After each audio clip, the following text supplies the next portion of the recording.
Welcome movie fans to my continuous coverage of the 2022 Venice Film Festival, and thank you for clicking on my review for Alejandro Iñárritu's Bardo, a semi-autobiographical rumination through memory where we follow a Mexican journalist and documentary filmmaker who returns home to work through an existential crisis, grappling with issues of identity, familial relationships, and the folly of his own memories. Now, like I said, this is a very personal project for Iñárritu. Many people have compared it to Roma, and in many ways it is similar, but where Roma was a very tender, personal look back on how Alfonso Cuarón grew up, this is an ethereal, fantastical interpretation of existence and the balancing of success on a professional level and accomplishment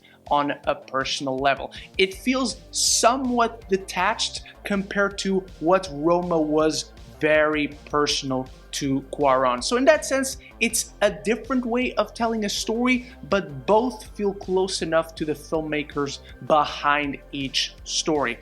But before I keep going with my review for Bardo, I need to know what you thought of it, whether you saw it at the festival, whether you found it on Netflix, whenever you find this video, anything and everything down there. And if you're enjoying this review, if you're enjoying the Venice Film Festival coverage, and if you love movies and TV, this is the place to be. So consider clicking that subscribe button down there, and you won't miss any future conversation, your favorite movies and TV. Bardo is a very hard movie to describe. Not in concept, but to actually relate what one sees as you're watching this film is beyond any kind of description, as Iñárritu dives full tilt into his mesmerizing and imaginative visual style. This is a sprawling epic full of ethereal compositions when it comes to the score, but also imagery that is completely metaphorical, one on top of the other, going back to discuss all these different themes and how they intersect with one another. And from a visual standpoint, this film is entirely trippy. The film is so creative with how it moves from one scene to the next, sometimes to a point of fascination, sometimes to a point of frustration. Without any spoilers, there's a moment where our lead character is seeing himself as a child again, and instead of having a child playing the role, we have the head of our character on a small CGI body, and it was just entirely too creepy and weird for me. It took me out of the scene because the body doesn't itself even look good, with Silverio Gama at the center of it, who Daniel Jimenez Cacho plays wonderfully in a performance that can't have been easy, as he's constantly the focus. I don't remember a single scene where he wasn't in, as with all these sprawling visuals and simulated one takes continuously focus on him journeying through his memories, through what is real and what is ethereal and metaphorical. And with Iñárritu's style of visual storytelling, where you seamlessly move from a sprawling dance floor sequence filled with hundreds of extras to a completely empty, deserted city, as this character continues to ruminate through success and the tragedy of his life, with heavy emphasis on the drama, but also a darkly satirical sense of humor. I personally found Bardo's sense of humor fully amusing, as you're really diving into Silverio's psyche, witnessing him going through a full mental breakdown. But the humor won't be for everyone. The film begins with a scene of a woman giving birth, and immediately the doctor puts the baby back in, stating that it said this world is too fucked up. If you're not down with that, the humor in Bardo will not be for you.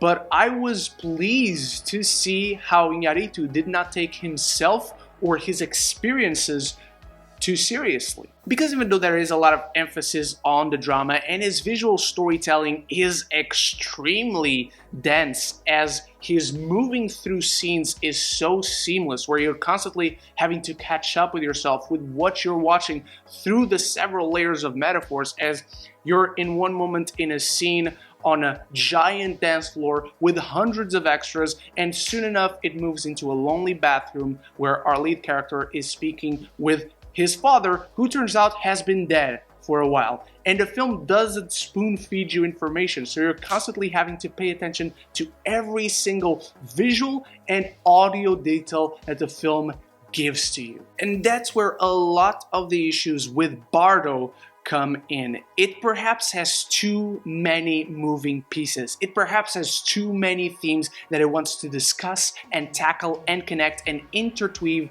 into the narrative. Thematically speaking, Bardo has a strong connection to several films I've seen so far at the festival, where it is discussing topics such as an existential crisis and our own mortality and what we do in this life, but also themes that are present in other films throughout the year of 2022 of family and generational trauma and our connections to those that are closest to us. And once more, this is a film that discusses it wholly in a unique way that is distinct to this film and to Iñárritu's experience. I found the family dynamic to be so wonderful to watch. The performances are all fantastic. And while I don't think Iñárritu has a sense of self-importance throughout this film, I don't think this film is at all pretentious because of that levity and sense of humor that pokes fun at itself.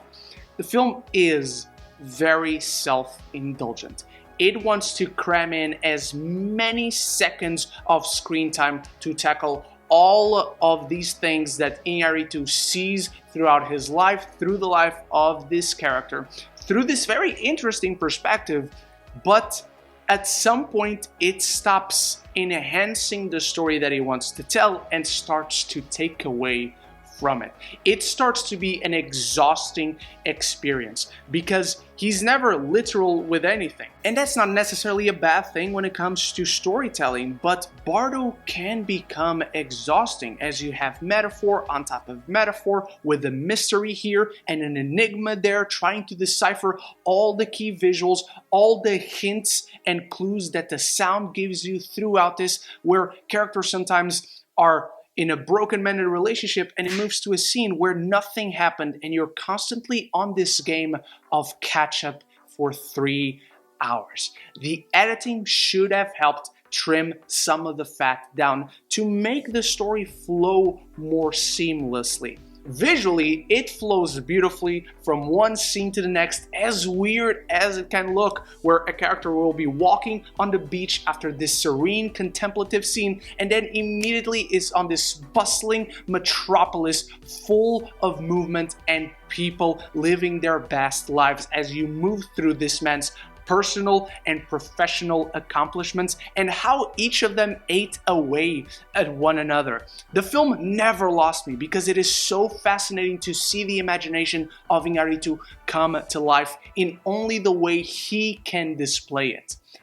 But it maybe is too much of a good thing. Suffice it to say, Bardo is just absolutely immense in concept, in execution, in meaning, in the story it's trying to tell, and how it's trying to tell that story. There are so many memorable moments, memorable visuals, memorable exchanges between this family and the arduous times they go through, the harrowing existential crisis going on all inside this man's head.